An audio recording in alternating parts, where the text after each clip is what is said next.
कडाक्यात मागणी वाढल्याने डाळिंबाचे दर गगनाला भिडले। सध्या थंडीच्या हंगामामध्ये डाळिंबाला मोठी मागणी आहे। मोठ्या प्रमाणात थंडीमध्ये डाळिंब नागरिक खातात। नवी मुंबईतील एपीएमसी बाजारात डाळिंबाची आवक वाढायला सुरुवात झाली आहे।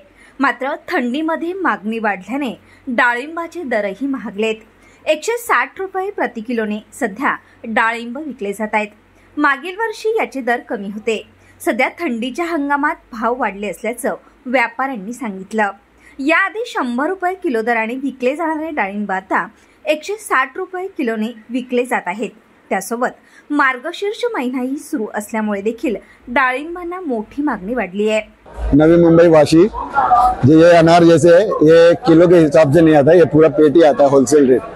ये आपको 160 रुपए किलो पड़ेगा, होलसेल में पूरा पेटी लेना पड़ेगा जी। पहले से भाव ज्यादा है? पहले से रेट कम था पहले, अभी थोड़ा भाव ऊपर है। कितने का फर्क है? अभी लगभग 60-70 रुपए किलो में ऊपर गया है। अभी मार्केट चालू है तो उससे फर्क है। हाँ, लोग आ रहे हैं। हाँ, लोग आ रहे हैं। होलसेल मार्केट है ये नवी मुंबई वाशी। आपका नाम? मेरा नाम एमडी शोहेल अख्तर। पनवेल, नवी मुंबई आणि रायगड जिल्ह्यातील ताज्या बातम्या आणि नवीन घडामोडी पाहण्यासाठी सबस्क्राइब करा कोकण संध्या न्यूज चॅनल आणि दाबा बेल आयकॉन।